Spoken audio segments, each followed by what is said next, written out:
Welcome, everybody. My name is Eric Einhorn. I'm the General Artistic Director of On-Site Opera. Thank you all so much for joining us for our first industry Q&A, generously participated in by our incredible Artistic Advisory Council.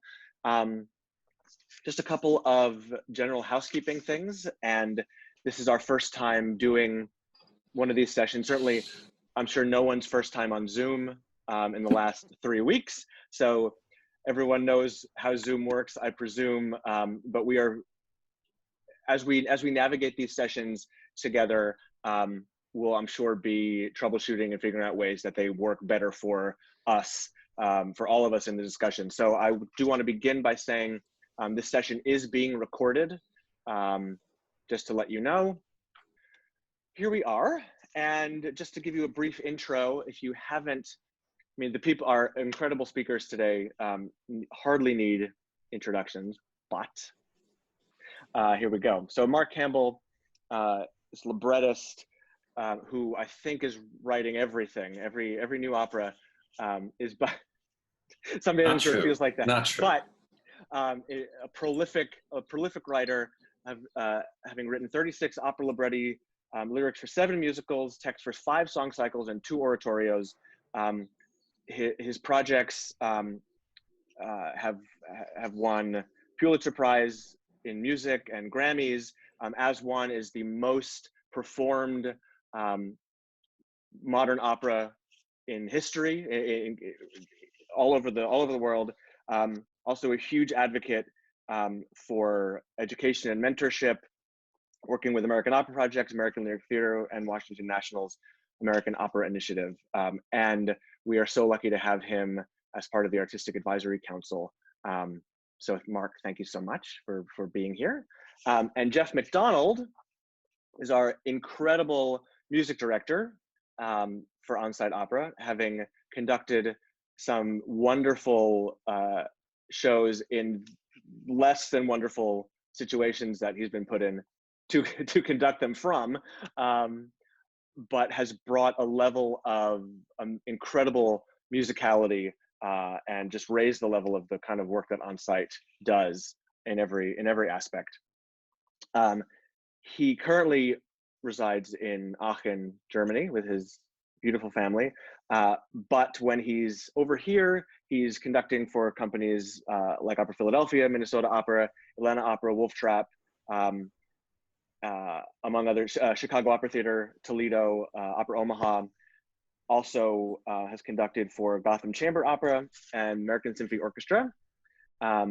And also a huge advocate in the education and mentorship world, doing frequent work at Curtis and Mannes, his alma mater, and also having worked for quite a bit at Bard and Longy. So thank you both for being here. The two of you were great in creating some questions for one another, and our registrants, our crowd here, our friends, have also submitted some questions. So we'll sort of go through that, but I want to get things started off because the focus of these sessions is meant to be, you know, for people that know, all of us on this call, we live in this world in some capacity. And so rather than this being too much a, what is my job sort of discussion, I'd love to start this off by having you both kind of take us through the path that got you to where you are now. Did, you know, especially with things like, did you start as one thing and then make a transition to another, and what led to those different corners that you navigated? So Mark, why don't you start us off? Sure. I was an actor many years ago. Many years ago. I quickly learned that I wasn't a good enough actor. So I was dating, I mean, you've heard this story, but I was dating a composer, and he was writing a musical about the last days of the Romanovs, and he needed a lyricist, and I said, let me try that. So I started writing musical theater lyrics and for musicals, for American musicals, and things were kind of going okay. I had an off-Broadway show. I got a really nice award from Stephen Sondheim called the Kleban Foundation Award in 1990 that kind of made me think that I could do this. But I wasn't satisfied in musical theater because I entered this world because I love music, not because I love words. And I'm a big fan of Sondheim, as everyone knows. And then in 2001, great year again, John Musto approached me to write a libretto for Volpone at Wolf Trap. And that was my first full-length libretto, and I just have kept doing it. I love opera because I love the potential for opera, and I love where we're taking opera in this country. That's my spiel. Wonderful. Thanks. Jeff. Well, I'm a conductor because, like Mark, I couldn't find anything that I was good enough at to just do that. Before I landed on conducting, I'm a cellist, pianist. I was always in composing and couldn't really sit still for long enough. So I'm a conductor and trained as an orchestra conductor.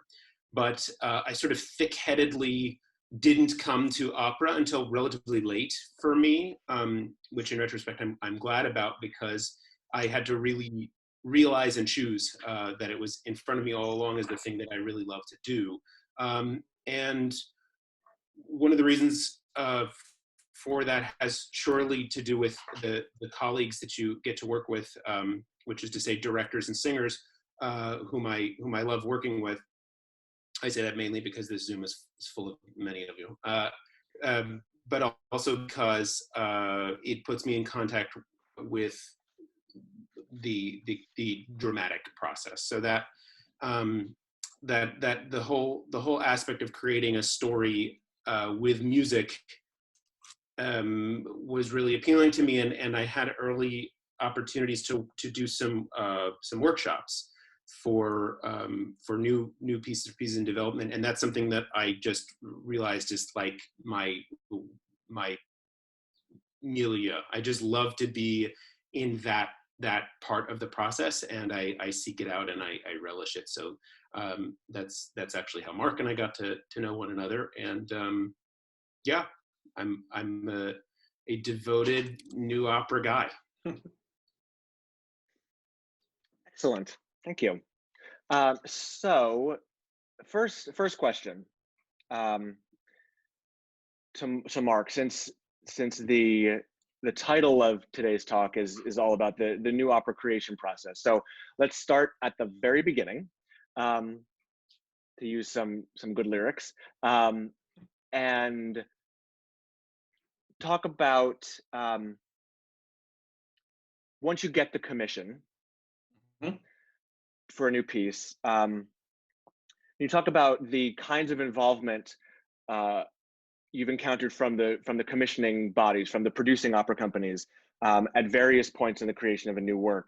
And what is your preference as a librettist? Is it to just be left alone to work with a composer, or are there moments when you enjoy and or appreciate that input, whether it's creative suggestion or what feels more like limitations? So I just wonder if you can speak to sort of that process of it for you. Well, let me preface this by saying this is just the way I like to work. It doesn't necessarily mean that other people should work this way. And I mean, that's a given, I hope, because I'm not an authority. I'm still learning, which is a great thing to be able to do in my dotage.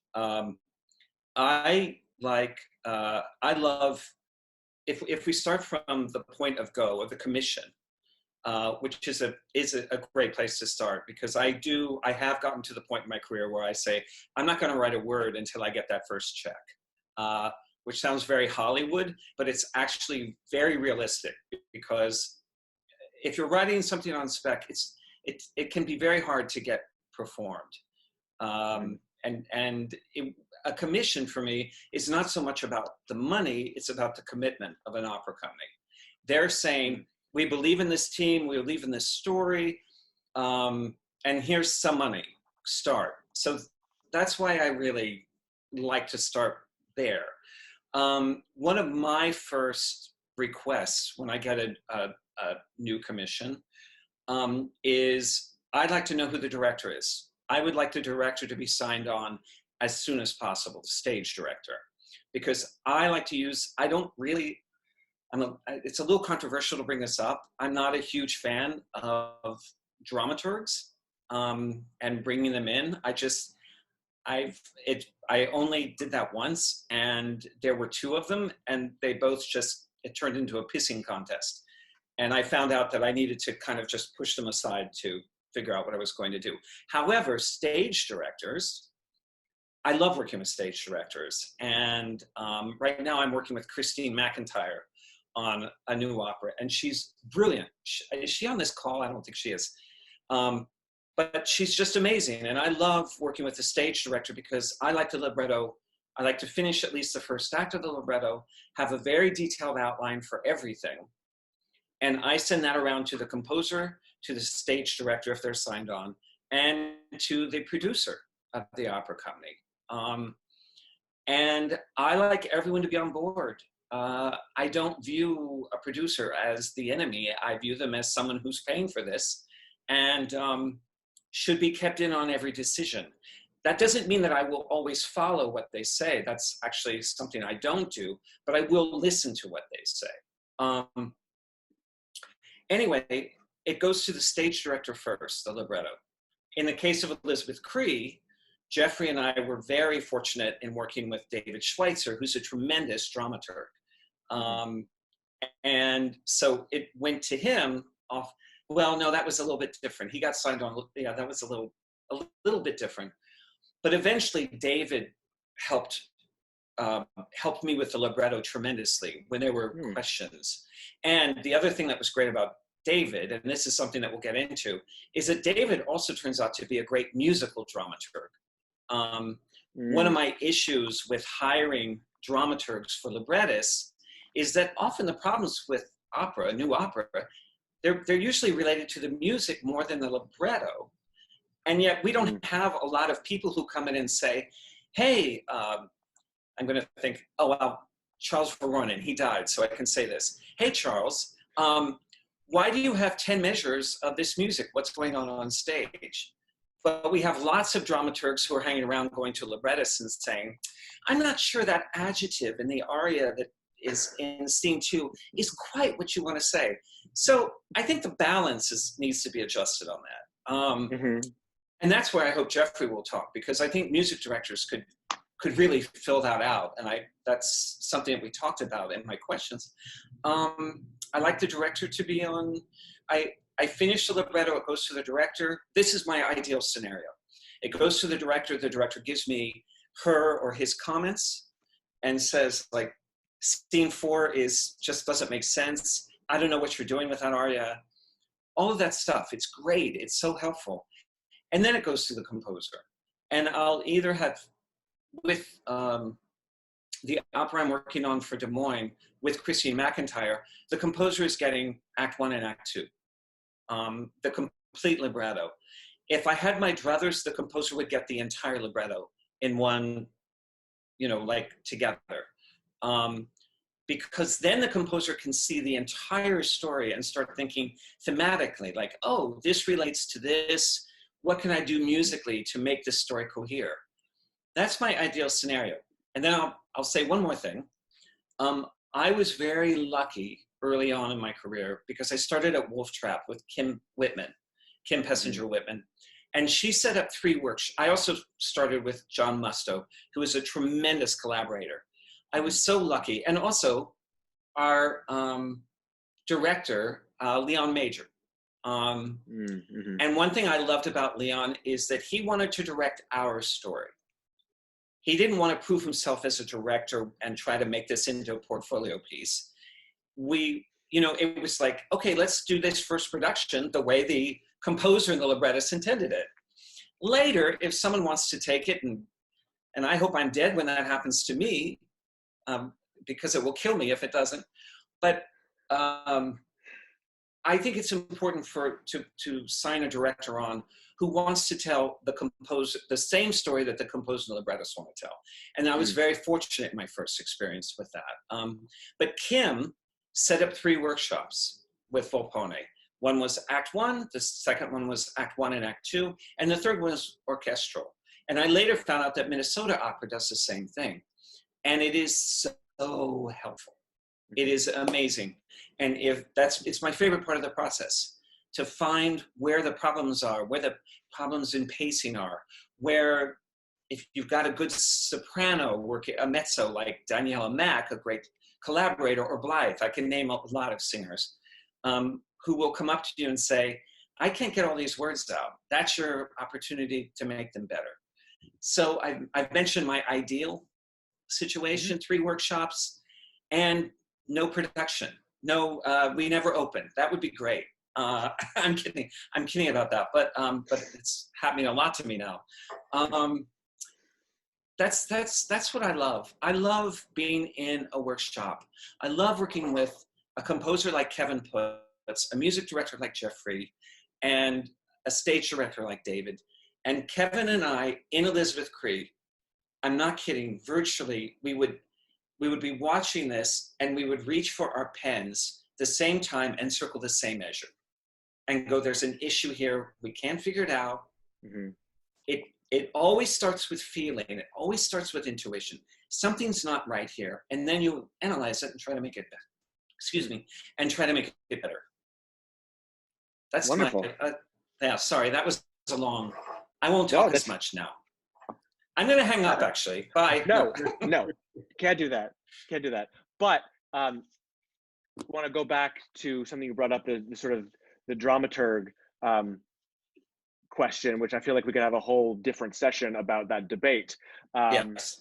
But actually, can I say something? It shouldn't be a debate. It should be personal. No one should impose on an artist, you have to hire a dramaturg, you know, like, and no one should impose that. If a librettist feels they need one, then let's bring one in. But it was never necessary for me because I rely on directors. Right. Well, and being a selfish director myself, I agree that I think that a stage director can certainly aid that process and fill much more of a dramaturg role for a librettist. But then this brings us to the other side of it for you, Jeff. What is your ideal role or how you see a music director being involved in new work development as potentially a musical dramaturg? Right. Well, I can only echo, as loudly as possible, the personal circumstances of the creative team and their preferences are really, really, really important. And to understand, some people are, very, very open and ready to figure out where the weak spots are and to take in constructive criticism from all corners, be it from the producers, the singers, the conductor, director, pianist, whatever, and they can really metabolize that and feel good about it. And others are a little more protective of their process, and if that's the right word, I don't know, but and that's okay. That's perfectly fine.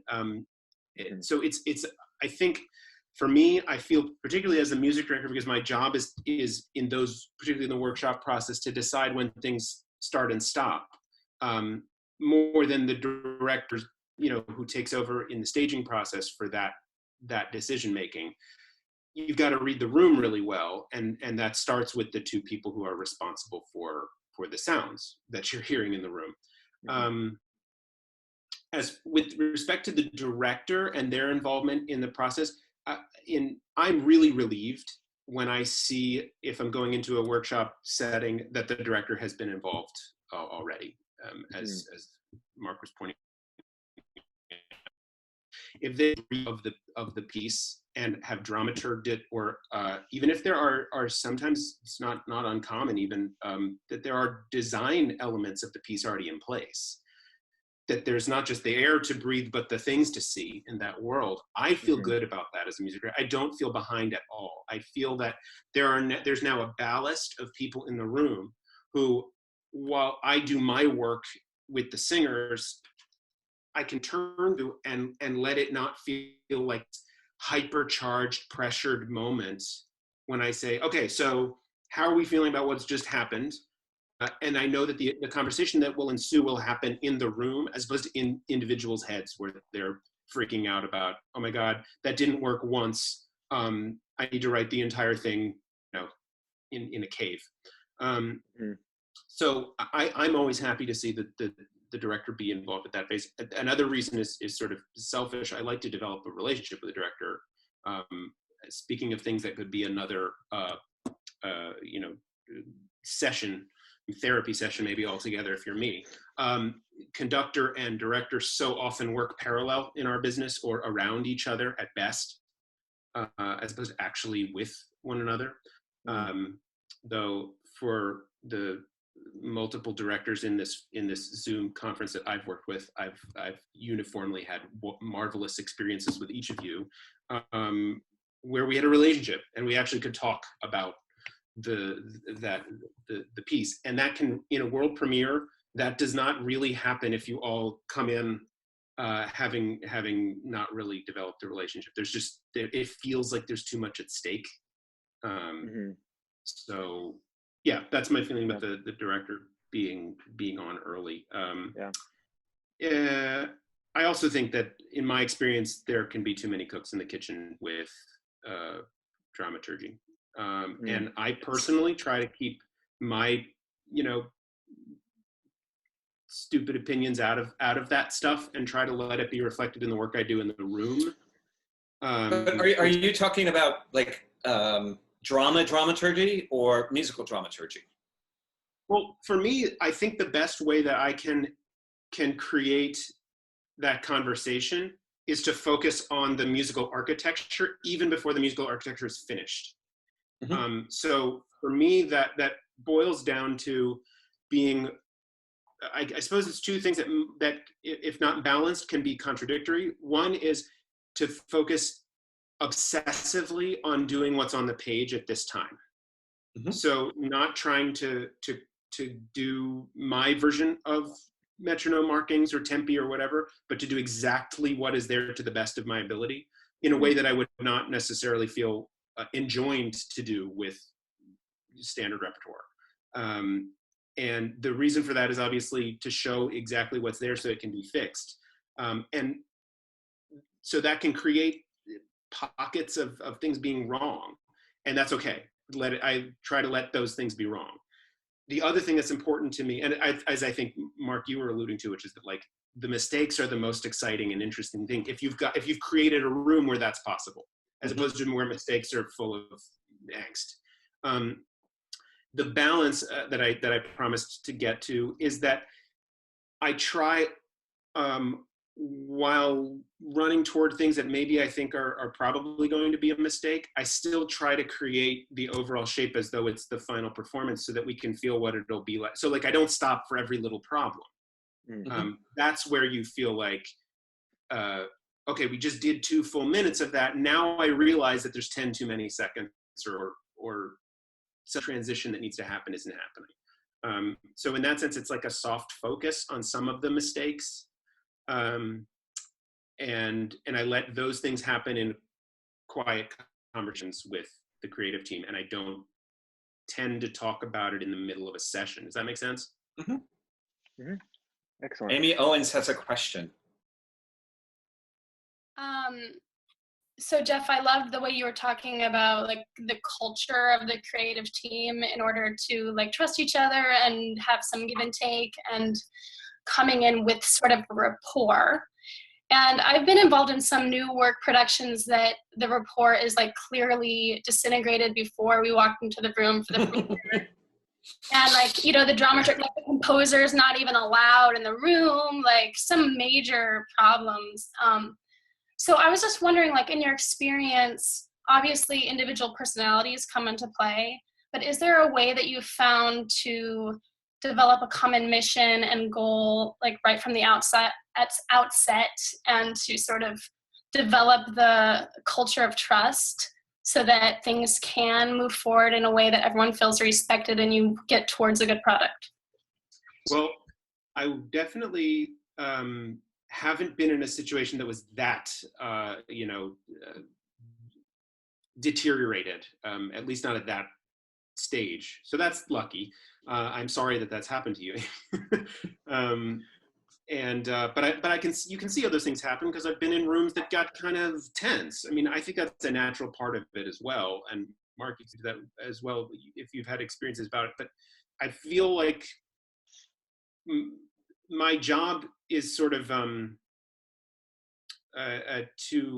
I think this doesn't really change for me from workshop to production, but I feel like a conductor in that setting where the stakes feel like they're high, your job is to sort of be the like the kidneys of the proceedings, to take in yeah, you're clearing stuff out, or like maybe the plumber, you're keeping things flowing. I don't know what you clean up other where are you going with this? This is so nasty. That is why Mark writes the words, and you keep things flowing.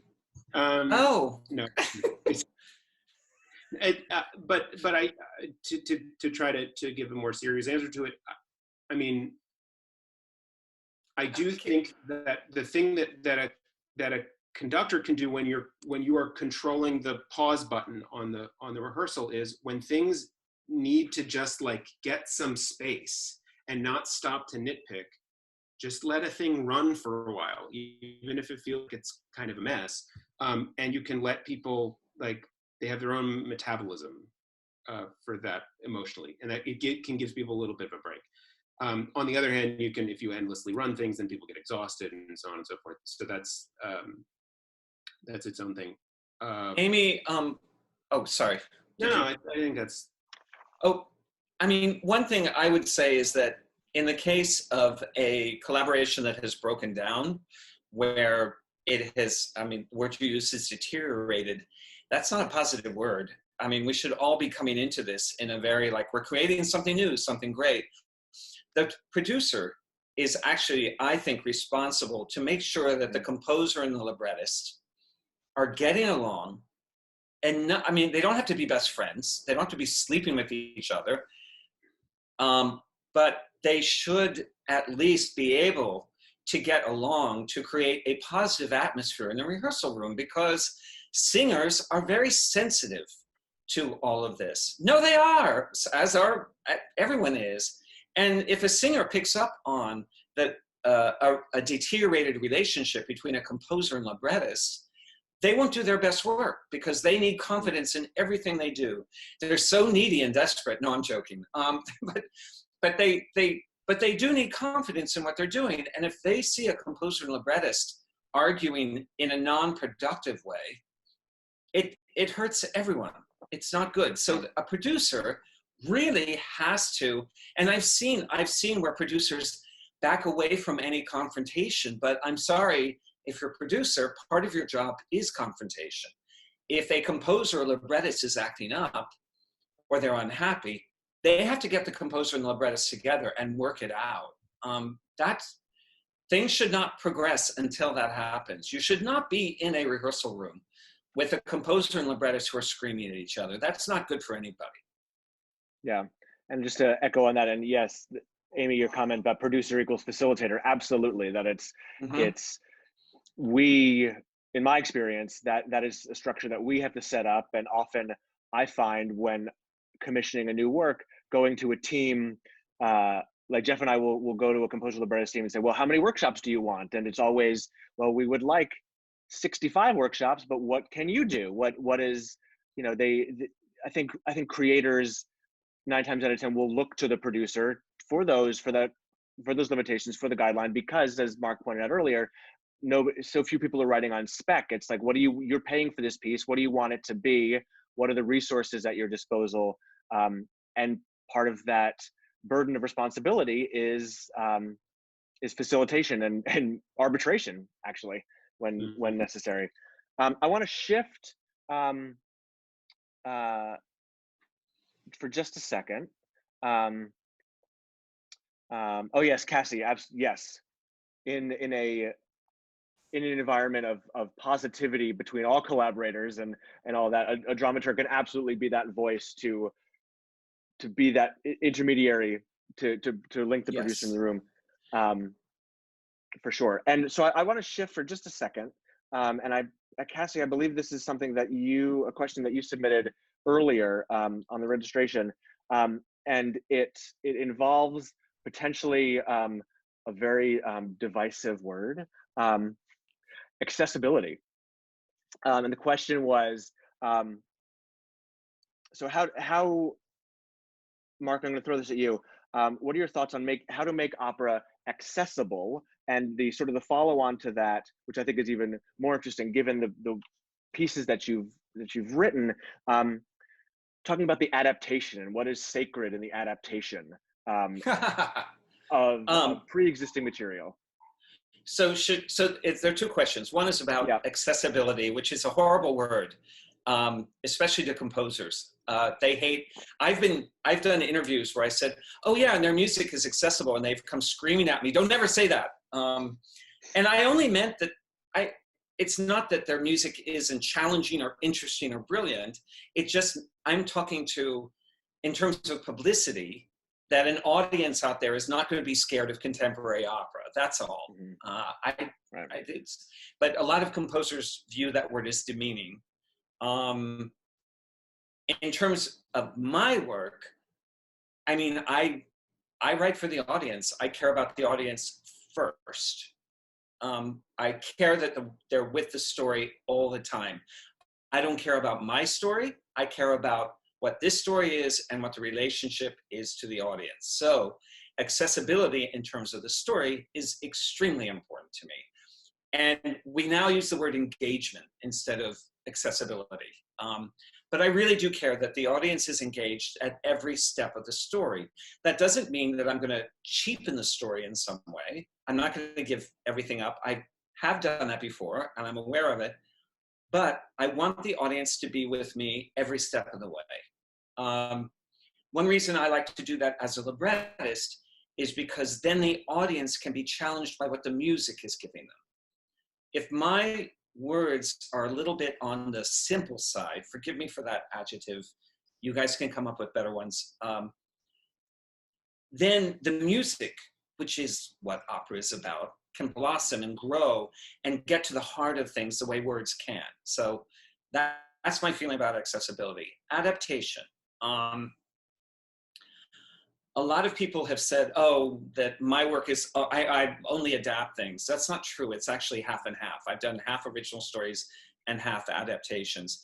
I've only adapted one movie, which is Silent Night.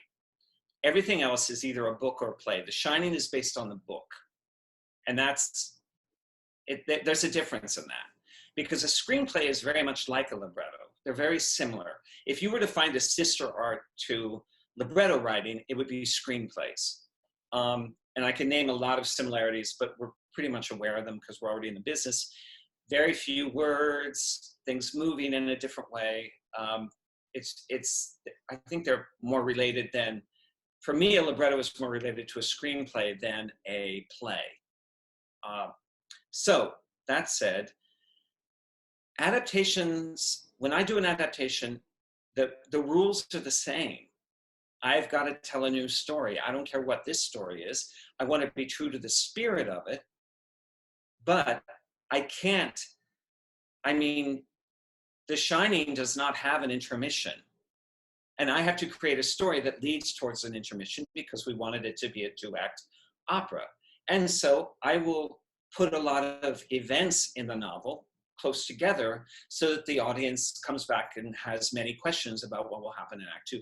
That's just one example. The big difference is that, and I insist on this, if the author is alive and if I haven't killed them, I actually insist that they get approval over the libretto before it goes to the composer, because I want them to feel that I've captured what, I don't want them to come into a performance and say, stop, this is not my story. I want them to feel that I honored their work. There's going to be an exception with this opera for Des Moines because it's a little bit tricky. the author, it's based on 1,000 Acres, and Jane Smiley has since kind of disowned that novel.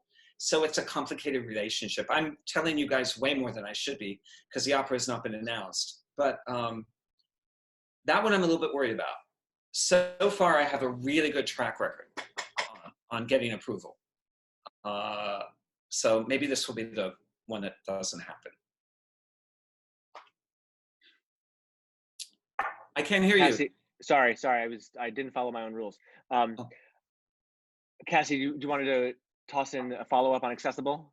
Yeah, so excited to have the chance to chat with you. I completely understand kind of the dirty word association with accessibility, but I specifically chose that word for the variety of interpretations you can take in terms of monetarily, the audience's entry point into the story in terms of like resonance, Yes, and producibility too. So in terms, when you're dealing with maybe smaller opera companies that don't have a massive budget or don't have the opportunity to have a huge orchestra or a huge chorus, I'm interested in how to make opera more accessible to more people, and not in the way that's like it's getting quote unquote like dumbed down. So I'm just I'm interested to see how your work has like addressed those kinds of questions and ideas. And when you think about making a piece, do you think about its broader lifespan and how it can move around the world into different communities and take different forms? Or is it really primarily focused on the first production and telling the story right the first time for you? Because I imagine that's hard to balance. For me, it's both. I accept a commission often because I'm aware of its, I'll be frank with this, I'm aware of its commercial possibility. Steve Jobs is a perfect example. I did not choose, Mason Bates chose that as a subject for an opera. I would never have chosen that. That doesn't mean that I did not have to find my connection to the story. I did. If I'm going to tell it, mostly honestly, I don't know if I succeeded at that, but I have to find a connection with it. The Shining was a project that I accepted because I knew it would have, I also knew it would have commercial appeal, and it does. I mean, that's a good thing. But when I sat down and read the book, 600 pages, I went, oh, what the fuck did I do? Why did I accept this before reading the book? Even though I'd seen the movie and was a big fan of Stanley Kubrick, when I read the book, I said, okay, this is going to be a lot of work. And I still found my heart in it. I still needed to create Jack Torrance as a sympathetic character. It wasn't that I just did The Shining and went, oh, it's so scary, the audience is going to buy tickets anyway, why do you care? It's never like that. I had a better example, Elizabeth Cree. That has no, people in this country don't know Peter Ackroyd, who wrote the book. In England, they know of Peter Ackroyd. I wrote that strictly because I love the story. I'd read it in 1994, and it had always stayed with me. I was very lucky that Kevin Putz and that Opera Philadelphia said, yeah, let's do this. Sure. Oh, there's a severed penis in it. Okay, great. It's not, I do both. I mean, I do both. I do accept stories because I know that they will go on beyond the first production, or I hope that they will, but that's not the only reason. I have to find my heart in something. Great, thank you. Jeff, I'm going to turn a question around that you had written actually originally for Mark, and I'm going to turn around on you. So being a conductor who's done a lot of new work development, a lot of workshops, things like that, often you've gone back and you've workshopped multiple pieces by the same composer. When you, first of all, it's sort of a two-part thing. Can you take us through your process of when that either the PDF or the hard copy score arrives for the first time? What is that like to be sort of the first outside musician to lay eyes on it? And then is that process different if you're studying Kevin Putt's, Lembit Beecher, or Mozart? How does that differ for you? I think the short answer or first answer is no. The process is not different. I try to put my money where all of our historical mouths are and put the words first. So I read the story, and then I read it with the notes, and then I read it with the rhythms, and then I read it and I read it and I read it and I read it until it's just ingrained. That's it. It's a very boring and thick-headed process. I just bang my head at the thing until I know it. So I spend as much time as I can. But I find that I do the work. The two things with new work that I try to be very conscious of are the identifying the style of a composer, if that's possible, is a good thing to do. And by that by taking in their other stuff. I don't have to do that as much with Mozart, for sure. What I also don't have to do with Mozart is turn on the metronome. And so I work with the metronome obsessively with new music. And sometimes I'll show up to that first reading and I'll be like, that felt a little faster. This is all right. And they'll be like, I don't know, you're fine. Just go. And other times they'll be like, I think you're, and Mark can tell you, and I geeked out a lot about metronome markings in Elizabeth Cree, and I was grateful for that opportunity because it helped me to see into Kevin's mind and the architecture. Kevin's music is sweeping and lyrical, and yet if you put a lot of rubato on it, A, he's not happy, and B, it doesn't sound quite right to me. So that's not something that's immediately obvious. Sometimes people put like a metronome marking or an Italian marking or whatever, and you don't know what the breadth of rubato is and how seriously to take certain things like ritenuto and whatever. You can get a sense of that by looking at their stuff. Does that, I hope that answers a little bit the question of like, but it's got to be words first. You got to learn the words. And Mark, I'll now actually give you the question as it was intended.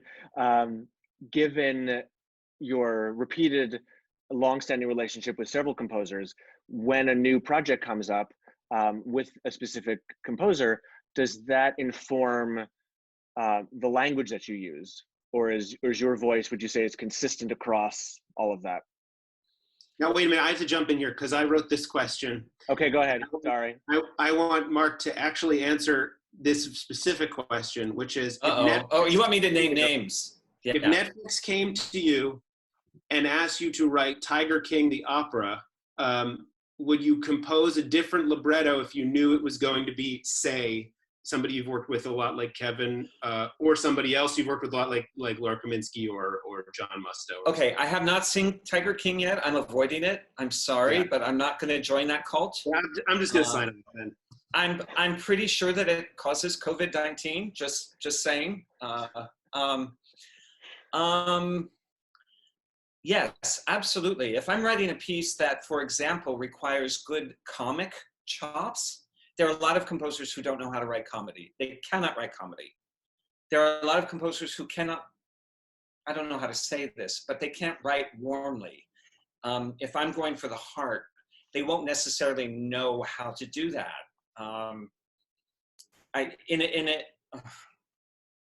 In a sort of a soft way is what I'm trying to say, which is very strange. I will listen.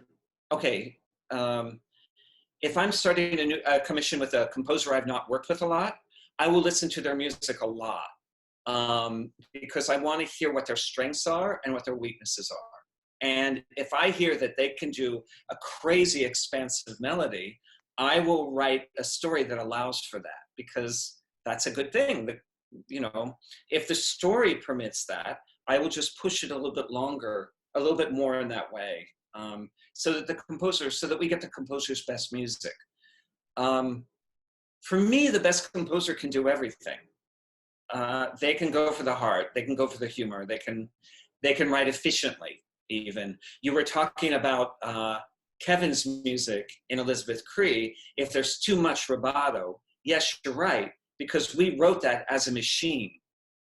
And if the machine breaks down at any moment and gets too Italianate, and I really did choose that word, it will, the energy of it drops out. And Kevin is always aware of pacing and energy. So I try to write toward the strengths of composers, but I write mostly for the story first. I'm very fortunate to work with so many, like Tom Morbeck is like just an amazing composer. I'm very lucky to work with a composer like that, because he can write anything. And I love opera composers who can write anything, who knows how to set a good comic lyric and doesn't get in the way of it, but makes it funnier. Am I answering the question? I don't know at this point. I think so. Okay. I think so. So when I get that email from Netflix, who can you recommend to write this libretto? I will not email you. I think we Great. need to draw this person in right now, and we could probably do a pretty good one with the people in this Zoom meeting. I think so. I think so. Excellent. So, Mark, you spoke a little bit earlier about kind of your ideal workshop structure, at least based on the template of Wolf Trap, which I will continue to spread the love on. Wolf Trap is an amazing company that way, and in general for directors as well. I agree. I really agree. Yeah. So Jeff, I want to toss it to you. In what is sort of your ideal workshop structure in number and in type, and something that can be done kind of industry-wide to try and create an overall better development process? Well, what I've seen work, and there's not only one kind of paradigm I've seen work, but this sort of, I guess it would be something like, you know, a little over like a year and a half before you have the first workshop. I don't know what happens before when there's you know a confab of the creative team and composer, librettist, that stuff. That I'm just talking about when you get singers, pianist, and conductor into the room, and everybody else creative team for the first time. You know, about a year and a half out to do some of it. Usually librettos are finished at that point, and maybe half of the piece, and then you know another 6 months go by before you have a usually complete reading of the piece. There may be a couple of things not yet done, but it's a full piano vocal. And then if you're super, super lucky, you get that orchestra read, which could be 2 or 3 extra days. Now, I know what an enormous ask that can be from a budget standpoint, which is why there is a kind of middle path. If you can get, maybe it's even one session, maybe it's only string quartet and percussion, so that the composer can, whatever it is that the composer needs, and can be clear about, if you give them parameters and say, look, we're going to have 1 reading, 2 readings, whatever. And it's not to read down the whole thing. It's so that you can experiment with extended techniques, if that's the kind of composer you are, or that you can, you know, work on some balance ideas or whatever that is. That can be enormously helpful because it saves time in the production period, and it keeps the mechanics of the orchestra side of things, that's library, that's parts being changed, all of that stuff, away from, as much as possible, the production period, which is everybody's worst nightmare. So I think that's a good, what Mark was describing is a good way to do it. What I would suggest for people who want to get into the nitty gritty of it, that the scheduling be pretty free on, and that there be room for private coachings if they're needed. Breakout room, since to use the parlance of our times, to have that escape hatch during that week, if it is, of the piano vocal sessions. The other thing is to make it, I don't know if it's possible to make singers feel comfortable with the idea of other people being in the room, no matter how much you tell them. But if you're producing one of these things, you must not make it feel like a performance. Yes. It's death, because you don't actually get right results in the room, and it just creates a bad energy, because performers want to be perfect. They want to get it right. As I said, one of my tricks is to pretend I'm preparing for the premiere, and so that I'm conducting the shape, and then just not worrying too much about it if it's not perfect. But everybody else needs to not think that way at all. Yeah, that's kind of my spiel on that. Excellent. I'm going to take a brief sidetrack and unmute Kelly. Why don't you go ahead and ask your question, Kelly? Hi, this question is from Mark, actually. Wondering how much you have the ability to influence the choice of a composer for the project. Ooh. You know, I'm going to say I have zero influence. People, I mean, a producer might ask me, and then they'll pretty much ignore what I say. Here's a good example. Stonewall, the opera for New York City Opera. I mean, it's Michael Capasso, what do you expect? But he said, oh, we have to write this really quickly. What composers have you worked with that can work really quickly, and who you respect? And I gave him a list of like 7 great composers. We all know who these composers, I mean, it's an American story. I kind of wanted an American composer only because there's a lot of noise in it, and I can't quite explain it, but it was like, and so I made all those recommendations. He ended up choosing Ian Bell, who's a fine composer, but Ian wasn't on my list. So I really don't, a lot of composers think I do have an influence. I really don't. I get hit up all the time by composers who think that I can get them a commission. I have nothing to do with it. They can get me a commission. It's heartbreaking for librettists, but it is absolutely true that I'm sure there are, let me say, Tony Kushner would be able to get a commission for a composer. The late Terrence McNally might have. People who have a name, but I don't have a name. I mean, there's no way that I could get a composer a commission. I wish I could help out in that way, but I can't. And then to extend that sort of question, this is from Wes, do companies ask or take input about casting? And if so, does that sort of impact how you write and how the piece develops? Well, it really varies. They don't often ask librettists for casting ideas or choices. I'm really surprised when they do ask me, and then again, it's usually ignored because I come in and say, this person has just the right energy and they look like this person that I've seen in my mind, and then they'll say, but they don't have a high D. Like they're not, you know, they're kind of shaky on the top, or I'm not a good enough musician to argue with them about that, nor do I want to. Librettists are more and more being asked. I'm really happy about that. More and more librettists are being asked to help with casting. But there are situations, there's one situation now, I won't name names, where I went to the producer and said, you know what? This is your job. This is your and the composer's job, because no matter what I say, the composer will not agree with it.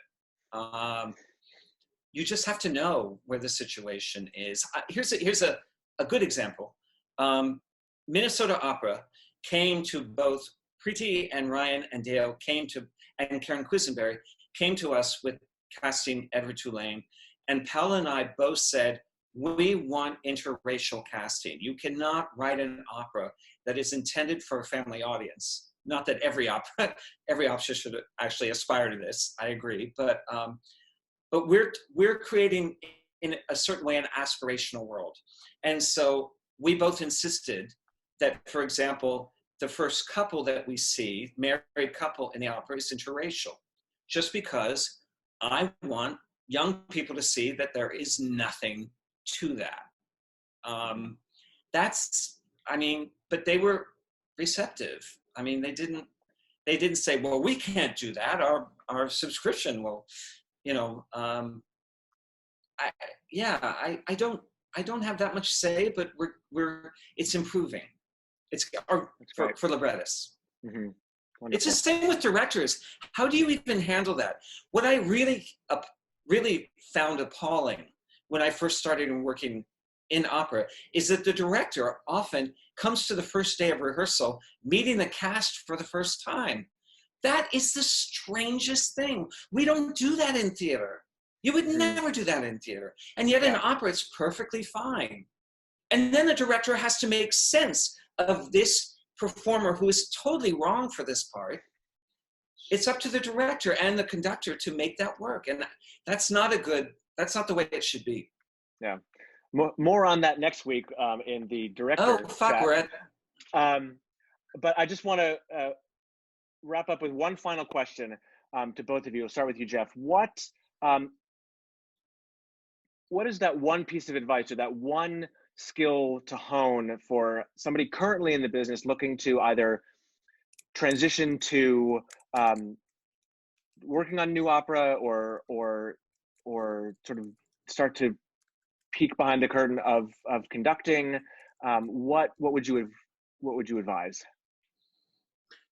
Well, as far as getting involved with new music, that's just like everything else. You got to go to where the action is and present yourself and say, I'm interested in opera. And I see amongst us, there are a lot of people who are, directors and conductors and the like, who would I think agree. If somebody comes and says, it's new stuff, I'm into new stuff, that person is more exciting than the random, like, can you give me a job?